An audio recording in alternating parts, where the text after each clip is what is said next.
Hello everyone, welcome to learning trends. तो friends, आज हम लोग ईवीएस सीरीज़ के नेक्स्ट पार्ट 5 में आए हैं। आई होप कि आपने पिछले पूरा पार्ट देखा होगा। अगर नहीं देखा है तो प्लीज़ आप ईवीएस सीरीज़ में जाके देख सकते हैं प्लेलिस्ट में। ठीक है, तो स्टार्ट करते हैं आज का ये क्वेश्चन सीरीज़। तो हमारा आज का पहला क्वेश्चन है कि एनीमिया जो बीमारी है वो किसकी कमी से होती है। ठीक है, तो वो किसकी कमी से होती है? आयरन, विटामिन, कैल्शियम, प्रोटीन किस चीज़ की कमी से होती है? तो आप फिगर में देख रहे हो, ये जो फिगर है, ये जो सारे फूड्स हैं, ये आयरन रिच फूड्स है, तो ये इसका आंसर आयरन होगा। तो आयरन की जब कमी होगी या एनीमिया जब किसी बच्चे को होगा तो उसका लक्षण क्या क्या होंगे? तो लक्षण ये होंगे कि शरीर और जो मानसिक जो स्वास्थ्य होगा उस पर ये प्रभाव करे पड़ेगा इसका, और उसकी जो वृद्धि और जो विकास होगी वो रुक जाएगी, उसका जो एनर्जी है वो स्लो हो जाएगा और वो थोड़ा लो फील करने लगेगा। तो अगर ऐसा किसी बच्चे में है तो उसको एनीमिया की कमी हो सकती है। ठीक है, तो उसके लिए आप आयरन रिच फूड्स खिला ले सकते हो और या आयरन की दवा ले सकते हो। अब आते हैं नेक्स्ट क्वेश्चन पे। हमारा नेक्स्ट क्वेश्चन कह रहा है कि मलेरिया मच्छर मच्छर की वजह से होता है। ठीक है, तो मलेरिया मच्छर की वजह से ही होता है नहीं है। पहले के जो लोग थे वो ऐसा नहीं सोचते थे, उनको वो लगता था कि जो मलेरिया है वो प्रदूषित हवा के कारण होती है। ठीक है, तो एक वैज्ञानिक, ये जो वैज्ञानिक है, इन्होंने बोला नहीं, मलेरिया जो है वो मच्छर की वजह से होती है। तो ये वैज्ञानिक कौन है, ये हमारा क्वेश्चन है। तो ये रोनाल्डो रॉश है, जिन्होंने बताया कि जो मलेरिया है वो मच्छर की वजह से होती है। इन्होंने क्या किया कि एक मच्छर लिया और उसके पेट को चीर के देखा। ठीक है, उस मच्छर के पेट में मलेरिया की लक्षण पाए गए, तो उन्होंने बताया जो मच्छर के होता है उसकी वजह से मलेरिया फैलता है। ठीक है, अब आते हैं नेक्स्ट क्वेश्चन पे।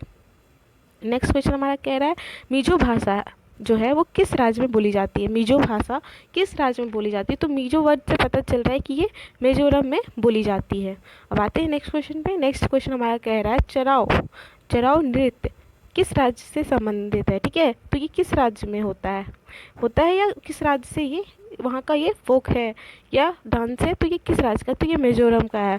चराव नृत्य जो होती है वो फसल काटने पे होती है। जब चावल की जो फसल होती है वो जब पक जाती है, पकने पर ये डांस किया जाता है और ये एक त्यौहार भी है, ये फेस्टिवल भी है। चराव जो है एक फेस्टिवल भी है। ठीक है, और मिजोरम में और एक खेती होती है, उसको कहते हैं साझा खेती। साझा खेती क्या होती है कि ये लॉटरी सिस्टम की तरह तहत की जाती है। ठीक है, इसमें लोग बारी बारी से खेती करते हैं। ठीक है, तो उसको क्या बोलते हैं? उसको साझा खेती कहते हैं। और वहाँ पे एक झूम खेती भी होती है, जो साइकिल में फसलें उगाई जाती है, तो उसको क्या बोलते हैं? झूम खेती। झूम खेती क्या होती है कि एक बार कोई फसल हो गया उसके बाद उस ज़मीन को खाली छोड़ दिया जाता है, उसके कुछ दिन बाद जब वो अच्छी तरीके से हो जाता है, उपजाऊ हो जाती है, फिर वापस से दूसरा फसल उपजाया जाता है, तो उसे क्या कहते हैं? झूम खेती कहते हैं। अब ये कहाँ होते हैं? तो मिजोरम में। अब आते हैं नेक्स्ट क्वेश्चन पे। नेक्स्ट क्वेश्चन कह रहा है रैम्पलिंग का क्या अर्थ है? रैम्पलिंग जो है उसका क्या अर्थ है? तो आप फिगर में देख रहे होगे, तो ये क्या है? ये पहाड़ पे चढ़ रहा है या उतर रहा है? तो ये पहाड़ से उतर रहा है, तो इसका होगा रैम्पलिंग का जो अर्थ होगा वो होगा पहाड़ से उतरना। अब आते हैं नेक्स्ट क्वेश्चन पे। नेक्स्ट क्वेश्चन हमारा कह रहा है कि माउंट एवरेस्ट पर चढ़ने वाली प्रथम भारतीय महिला कौन है? ठीक है, तो आप लोग पहचान रहे होंगे, तो ये है बिछेंद्री पाल।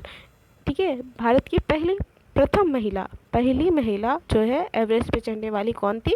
बिछेंद्री पाल थी। ठीक है, तो जो बिछेंद्री पाल है वो संसार की 5वीं महिला है एवरेस्ट पे चढ़ने वाली। ठीक है, तो ये कहाँ के? गढ़वाल के नकुटी गांव के रहने वाली हैं। ठीक है, इन्होंने 23 मई 1984 के दिन 1:07 पर एवरेस्ट की चोटी पर कदम रखा था। ठीक है, तो ऊंचाई कितना है एवरेस्ट का?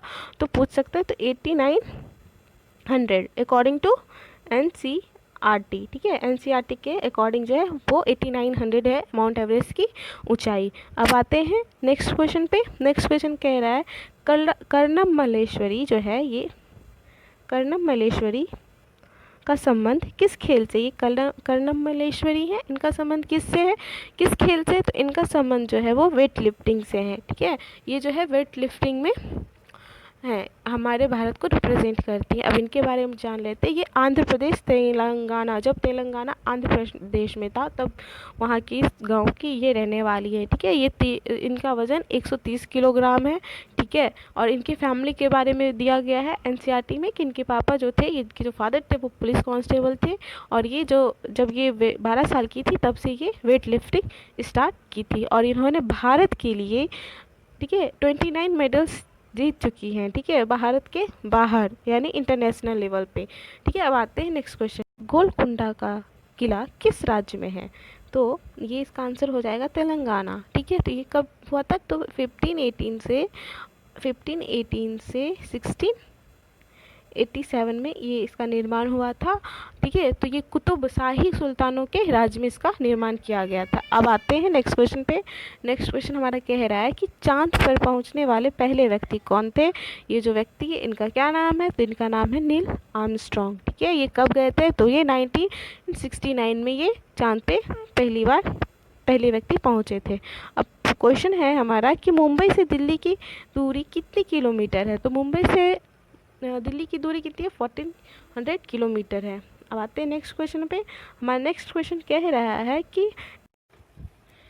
है कि माउंट एवरेस्ट को नेपाल में क्या कहा जाता है? तो माउंट एवरेस्ट का जो वहाँ का जो लोकल लैंग्वेज में लोग क्या बोलते हैं, तो उसको सागरमाथा कहते हैं।